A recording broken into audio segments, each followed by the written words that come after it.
How's it going, YouTube? I got my Trx4 Sport here. I wanted to go over a few things that I've done with this truck to make it pretty much unstoppable. I got a list of a couple free things and a couple of paid things that I did on this truck to make it an absolute performer, only performance-based, not really going for anything scale, unlike my Bronco over there. So we'll jump right into it. First things first, if you want to have this thing perform good, take off the bumpers. Just take off the bumpers. This thing was never meant to be a scale truck. You know, unlike the Bronco, the Defender, and the new Bronco and the Trx4, they are more scale trucks. This thing is not a scale truck, guys. This thing is a sport for a reason. It is meant to be just performance-based, so that's what I did here. And I built this truck for my wife so that she can enjoy having some fun with me with my Trx4 Bronco. So I'll jump right into it. First things first, like I said, remove the bumpers. You know, there's no point in having this huge bumper sticking out, ruining your approach angle and departure angles. You know, the original bumper came out to like here, and that's just awful for your approach and departure angles. So first things first, take those off. Flip the body mounts upside, or the bumper mounts upside down. That's a given. And your approach angle becomes significantly better. Okay? That's going to help you come right up to something and climb over it without a problem, without the bumper catching, without the body catching too much. Second thing, go ahead and trim up your bumper, or not your bumper, but your body. Go ahead and trim that up. Get rid of the little lip on the fender wells. Okay, trim up the portion here so that you can lower the body down a little bit. And then go ahead and obviously remove the rear bumper as well. And go ahead and give this a nice trim with this nice little angle here. And that helps your departure angle become much more steep, so that when you come off of something, you don't smack the body on stuff as much. Now, with that being said, that's a given. I feel like taking off those big old bumpers and flipping the body mounts and trimming up the body, you're immediately better off than your buddy with his Trx4 Sport. So that's one of the first things that you can do out of the box. I wouldn't be too concerned about messing up this body because Traxxas, these are the cheapest bodies from Traxxas. If I'm not mistaken, you can probably find one of these for about maybe 50, 60 bucks, somewhere in there. So go ahead and get those bumpers off and trim up the body and everything. So second thing would be to sipe your tires. So what I've done with these tires here, hopefully I can get the camera to focus. I am using my phone, so I apologize for that. But the little triangle pieces in the center here, go ahead and knock those off, and then take you a Dremel with a thin cut-off wheel, and go ahead and cut these lobes. I did the center lobes horizontal, and I did the outside lobes angled down in, following the tread. And then I also did the outside lobes as well. And what that's going to do is going to open up your tread pattern. It's going to give you more contact patches to grab onto stuff a little bit more. Second free thing is going to have to be that, because that really helps these tires open up and show you what a true performance tire they actually are. These are already the best RTR tires out there. And if you're trying to do this on a budget, definitely try this first before you go and spend $40, $50, $60 on tires, okay? Let's see, sliders, that'd be another thing to really help your ground clearance. Move the sliders up if you can. If you have some like little rubber bushings, or not rubber, but little plastic bushings or sleeves or something, slip them underneath the slider mounts and put you some longer screws in there so you can lift these sliders up a little bit. That's going to help you from getting hung up on them too much. Also, if they're higher up, your tires have a chance of, if you're sitting on this, All right, when you're trying to get over something, if you're sitting on it, your tires have a chance to extend down a little bit farther because this is up higher, and grab onto something and get you off of it. So lift these up, definitely, and then you're gonna have to trim up the body as well. So that would be the second thing. Let's see. The third, fourth, I don't even know. Free thing I would suggest doing is, now Traxxas isn't the worst one with it. I would have to say, I'm not going to put any names out there, but I have had one that had almost no grease in it. But go ahead and get you some marine grease, just simple marine grease. You don't have to get super fancy on the grease because it's not like it's like a real performance vehicle going fast and all that kind of stuff. But go ahead and take off the portals, take off the diff cover and the transmission, and go ahead and re-grease all of that. Put some grease in there, get it nice and lubed up. Traxxas puts a good bit in there, but I'd like a little bit more in my opinion. So just grab you some marine grease and fill up everything a little bit more.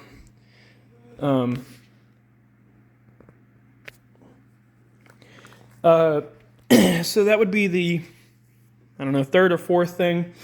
And listen guys, I know that there's a lot of Trx4 Sport mod videos out there, but a lot of them show you things that really doesn't matter for performance reasons. So I'm trying to give y'all some good things to do that is free right off the bat, and the best performance stuff that I can think of to do with one of these. So after you do all of that, go ahead and drop your body down a little bit. I think I already said that, but that's going to be important too. It's going to lower your CG slightly. Not a whole lot. It's not going to be dramatic, but it's going to lower your CG a little bit and give you that much more traction down low for your side hilling. See, about that's my tip over point there. I got the bubble camera on, but that's... But I have a couple other CG stuff, so. Let's see. All right, I'm gonna take the body off, take a look at the shocks that I did. So, second thing is I rebuilt the shocks, and I did 35 weight oil in them, and I took some of this marine grease, and I greased up all the seals on the bottom side of the cap, and also flip the shocks. When you flip the shocks, it puts this larger part of the oil-filled body down lower, and it's now an unsprung weight, so it kind of helps you CG that much more. But I also have this full droop, almost full droop. It actually settles down almost all the way when you're driving. But go ahead and rebuild those shocks, put some grease on the O-rings and seals on the bottom of the cap, because these shocks are notorious for getting hung up on that because Traxxas puts them in dry. So put a little bit of grease on the inside of those seals down there, and then refill it up with a little bit stronger weight oil. I think Traxxas uses 30 weight. I did 35 just because it slows down the movement a little bit and helps you control yourself a little bit better. So I think that's pretty much it for the free stuff. Besides the fact that you can achieve even flex in the front by adjusting some of these links up here. So as you can see, my panhard bar mount, the panhard bar has been flipped where the curved side, this piece here, the curved side was up here, flipped it down here, and then I moved this up. I think the factory mounts or the factory shock towers have a second hole up. Go ahead and flip that, because what happens is whenever you're flexing this way, per se, this would be the front left corner of the truck. When you're flexing this way, for example, the steering bar touches the frame and stops you from flexing all the way up. All right, when you flex this way, the front right, that panhard bar, see if I can get in there, that panhard bar, it's probably going to be really blurry, guys, I'm sorry, touches the diff cover and stops you from going all the way up this way. So just play around with your links up front and get it to where you can flex all the way up and all the way down on both sides, and that's going to help you a lot to keep your front end from binding on anything when you're trying to flex. So I have full articulation on both sides with either way that I turn this, because I put, for example, I think I extended this link a little bit and then added a small bushing to drop it down off of the horn so that it doesn't hit the frame like it was when it was factory. So either way I turn this, it's not going to hit that. That frees up this side. When you adjust your panhard bar, you free up this side, so it goes up all the way. So what I've achieved is this truck will flex evenly on all four corners. I think I did a slight test. I have a ruler here, or a measure here, but it's going to be hard for me to do it with one hand because I'm holding the phone. But it flexes evenly. I think it's 4.5 inches of flex on all four corners evenly. So that just shows you the potential of this truck without spending any money at all. Now also that has to do with this. So that's the end of the free mods. Now we're going to get into the best bang for your buck paid for mods. Okay, first things first, I'll start off with this. Get you some nice beadlock wheels. These are nice and heavy. I'm not really sure what they are, but they look nice to me. Little beadlock wheels. I think I got these for, I don't know, 40 bucks. So go ahead and get you some nice beadlock wheels. What that's going to do is it's going to add a little bit more weight down low. I don't have any weight inside because I don't really need it, but go ahead and get you some good beadlock wheels, okay? That makes it easier to take them apart and clean out the foam if you go through mud or whatever. And, you know. With the suspension, though, going back to the suspension, really important stuff here. The factory mounts, the factory shock tower mounts don't really allow you to do any shock keys or anything like that, but go ahead and get you some basic, you know, aluminum shock towers and some shock keys. I think I spent, the towers are about 20 bucks and the shock keys are about 12 bucks. So do that, adjust these, kind of similar to how I have it here. Okay, and what that's going to allow you to do is it's going to allow you to angle the shocks back towards the center of the truck, and that's going to help you with your flex, and it's also going to help you with your droop as well. A lot of people, I've seen a lot of videos of them putting the shocks here. Don't do that. Don't do that. Don't fully extend or lay down the shocks, and what that's going to do is whenever you lay down the shock like that, yes, you have a lot of flex. Yes, it's a known thing that if you lay the shock down all the way, you're going to have a lot of flex. But if you start getting even with these links down here with the shock, what that's going to do is you're going to fully take away the shock's ability to dampen anything. You're just going to be banging around on the links and the frame and smashing a bunch of stuff, and it's just not good. And actually, too much flex can be bad for you, especially when you side hill and the suspension obviously flexes and you're going side hill. It's going to flex too much and it's going to roll you over. So too much flex is actually bad for performance. For a crawler, I wouldn't go too much flex. For a trail truck, you can go all the flex you want. Okay, but for a true crawler, drop it down low, give it a nice amount of droop, angle the shocks, and make sure your suspension is free to move as much as possible. That is a huge, huge, huge thing. Cannot stress that enough. Don't go too much flex. Too much can hurt you. All right. So with that, the shock keys, the beadlock wheels, and the shock towers, I would say none of these are in order, by the way, for the paid stuff. But definitely get you some overdrive gears in the front. This has the Hot Racing overdrive gears in the front. I think they're like 40 bucks. Kind of expensive, but I think they're cheaper than the Traxxas ones. Getting these front tires to spin a little bit faster than the back, not a dramatic amount. Like if you go overdrive in the front and underdrive in the rear, if you spin too much in the front, I think that can actually hinder you as well. but a little bit faster in the front is really helpful when you're coming up something. Your tires spin a little bit faster, you get a little bit more grip, and when you're coming downhill, it drags the back some to keep you stable as you're coming downhill. I've noticed that, and it really helps a lot with this truck. Also because it's really light. So go ahead and get you some overdrive gears from the front. Get the overdrive for the front first, and then if you feel like it's not enough for you and what you're doing, get the underdrive for the rear and try it out too. I would say probably the next thing would be a good servo. This is a eBay special. It's upside down. This is a eBay special, I guess it's called VTech. Sorry, I'm shaking. A VTech 35 kg servo, and I have also, to go with it, I have a Hobbywing 1080 ESC, the factory Trx4 21-turn motor. This ESC, very nice ESC, good bang for the buck. I think I only paid like $46, $45 for it. Amazing ESC, truly amazing for the amount of money.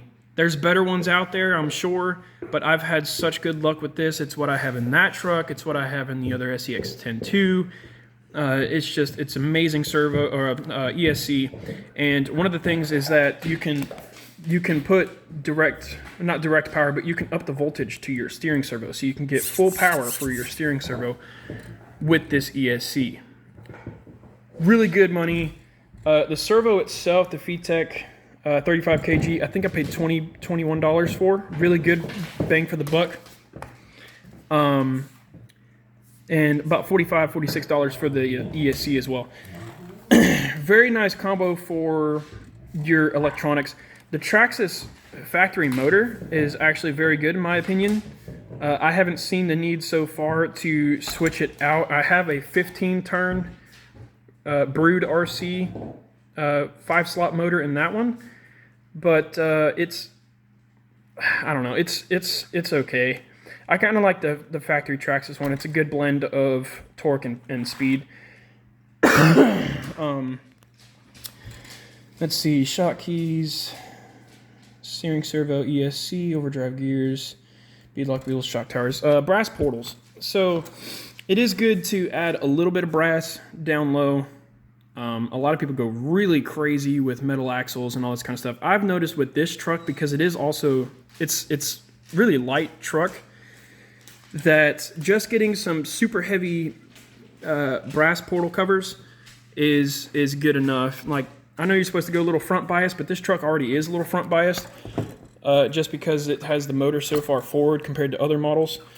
But that's about even, and it is already a little front biased. So what I did with the brass portals is just add more weight on the axle down low to keep it really stuck to whatever I'm going over. I think those were eBay special brass portals. They fit right on, no issues with the installation, and I think I paid $35 for them. Super effective having that much weight down low.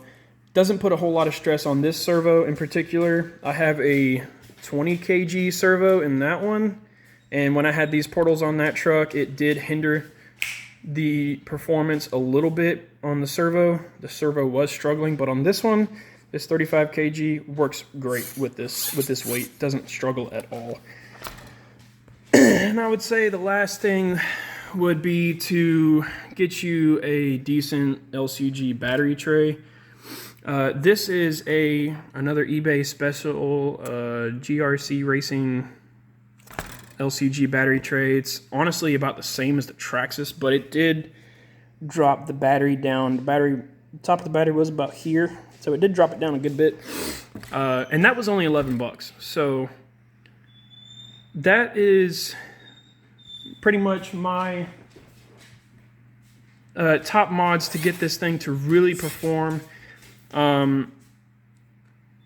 Like I said, guys, the first thing that you're really going to want to do is just tune everything. Just tune your suspension, sipe these tires, and just get the suspension tuned up real nice and get it freed up. Don't leave it all stiff and unflexy in the front. Also, don't make it flex too much. Give it a good amount of droop. Get that CG down, and you know, trim up the body and do that kind of stuff. So I would suggest doing the free mods first, test it out, and then see what you want to get as far as paid mods after that. So y'all have a fantastic day, and leave a comment, tell me what I did wrong, or if you guys have some other stuff that you'd like to share. I mean, we're all friends in this hobby, so give me some ideas and I'll get back with you with it. Thank you.